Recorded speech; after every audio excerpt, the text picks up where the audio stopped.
Today, I want to talk about coaching structure and athletes. And I think as coaches, we keep trying to stuff athletes into structures that we believe will best serve our needs to provide the process based on the view of external best practice, right? Now, the problem with best practice is that it's already history. It's already gone. So when we look at great coaches and great athletes of the past and their relationship, I think we often find or see personalities that are well left of center. They don't do what everybody else has always done. That's what sets them apart. That's what gives them the X factor. And it can never be a one-size-fits-all approach. It's just not realistic. So traditional models belong in history. And if we want to be at the cutting edge, we have to be the ones doing the cutting, or we're history before we even start. So it's just to be aware of that. And you know what? Traditional models have turned many structures into rigid numbers games through science. And science is great if you're a scientist, right? But coaching has always been about the human relationship, the human communication, and the connection, of course. And it always will be. If there's no connection, there's no relationship. And if there's no relationship, there's no transfer of energy or transfer of knowledge or understanding, more to the point. So be the best sports scientist in the world, but with a rigid mindset and an inability to communicate honestly and authentically, you're not coaching, you're preaching. They're two very different things. A coach-athlete relationship is a friction that causes a result. So to my way of thinking, collaboration is to stay present in what's happening right now. That's what I feel like is the best model from the benefit of my experience. So it's to stay out of what happened and deal with what's happening right here and right now. And that's pretty simplistic, right? But it's pretty powerful. And if we want excellence, we need to move with what's happening, with what's flowing. We need to be moving our coaching through the portal of the present moment, not through the portal of what's already happened, or even through the portal of what we think should happen. Because then we're overlaying our bias on it and we're losing the chance to see something that might be important. And if we're trying to jam athletes down the same corridor and we don't give them each individual the space to evolve, we'll never know the truth of that athlete's potential and that athlete's talent and possibility. And if we bend them, if we crease them, if we try and make them fit, we're trying to change them and break them so they surrender and submit to us, which is not coaching lions, it's creating kittens. Because the last thing you want an athlete to do is to bend and to surrender and to fold, to take the easy option. We can't do it for them. We have to create resilience within them. And do you know that lions don't care for submission, do they?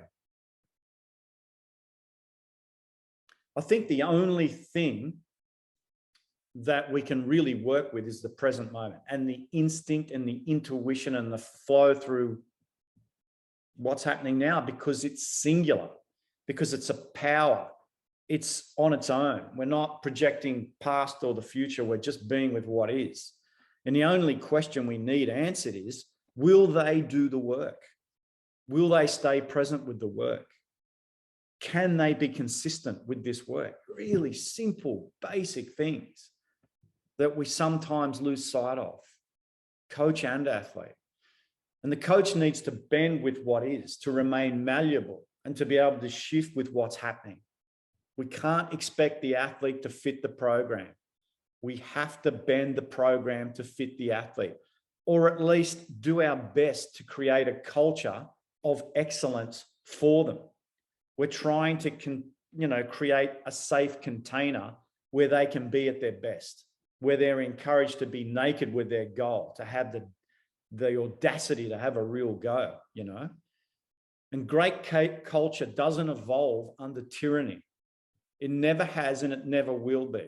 We have examples of it again and again. You need only to look at the state of the political landscape to see the proof of that, right? It's a metaphor.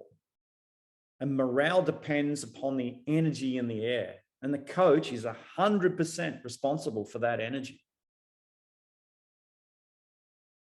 And it's a big responsibility. And if we have a civil war or a mutiny, or you feel like you're being undermined, don't look at the athletes, look at yourself honestly as a coach and openly, without judgment. Leave the judgment out. Leave the bias out. Work with the facts. Work with what's happening. And if we need change, change needs to be present. You know, it can't come from the past tense thoughts or patterns of judgment. And yes, I'm sorry, but coaching is psychology, you know, and coaching often falls into a benchmarking game, doesn't it? Are we making progress? KPIs. You know, can we not see that? Are we not aware of that? How long does it take? You know, constant benchmarking is good for building houses, but houses collapse if the foundations are not strong. Houses built on sand slide into the sea. We know that. You know, and these metaphors are useful. Our coaching programs are often too rigid. We measure talent without really looking into the nature of what it is we're looking at. You know, fostering that talent for the future, working slowly, working presently. And if we can see talent without benchmarks, then we're moving into a humanistic endeavor. And if we lose that, we're sliding into the realm of accountancy. And that's a bland, one-dimensional representation of a truth that has innumerable dimensions, right? And often good coaching is just simply getting out of the goddamn way, watching, observing, not interrupting, seeing where it goes. And a coach's job, to me anyway, is not about power. It's about pointing in the direction of how. And what we need to do is realize that the process arises inside the athlete, not outside of them. If we want true success, we need to give them the access to the knowledge and to the understanding, because knowledge is not understanding. It needs to go deeper than that. They need space to show them in the moment that they are the conduit through which this process flows. And we can apply this to a lot of areas of life, not just sport. And, you know, the athletes need to make the choice to resist or persist, just as we do. You know, they're not going through anything. The process is going through them. That's how important they are. That's how important our job is, to reflect that to them. That when they resist, they're putting themselves in a place of powerlessness. And our talent as coaches is to help the talent in the athlete emerge as the process arises within them, to get them into flow and sync, to show them reality can be bent if their drive remains intact, just as ours can. You want change, you're going to have to get uncomfortable. And talent is useless without drive and desire, will, guts, heart, intention. They're such important words. We're told that it's not coachable and that, you know, it's not true. We can show them that. They have to experience it for themselves though, but we can certainly point, and we must point them towards their own internal drivers, not ours.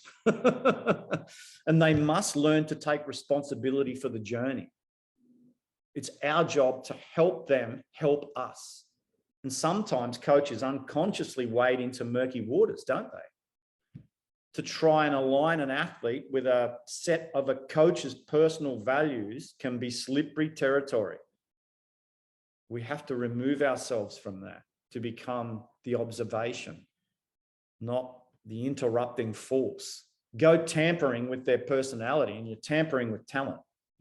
Making someone fit is basically telling them that they don't have to go through this process themselves.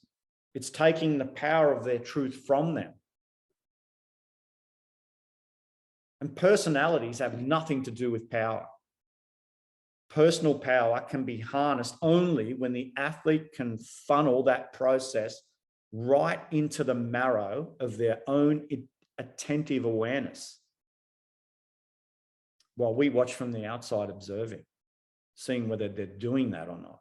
It takes a deeper level of observation and understanding. And when they realize that they can turn the enormity of that awareness into a singularity that moves them into the process,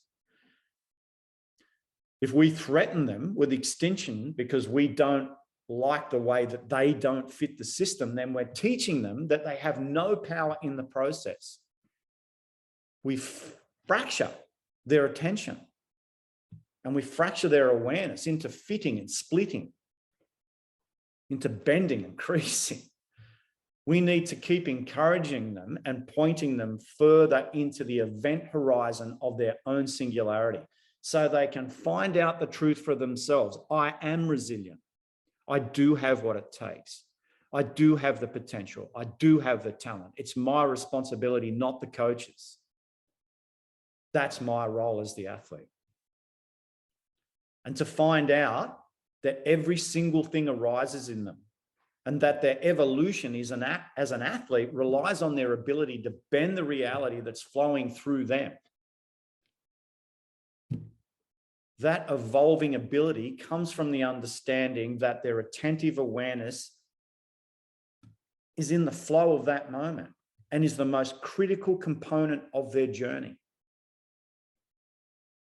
Otherwise, they're out of sync, out of rhythm, out of flow, out of energy, mentally exhausted, tired, fatigued, foggy-brained.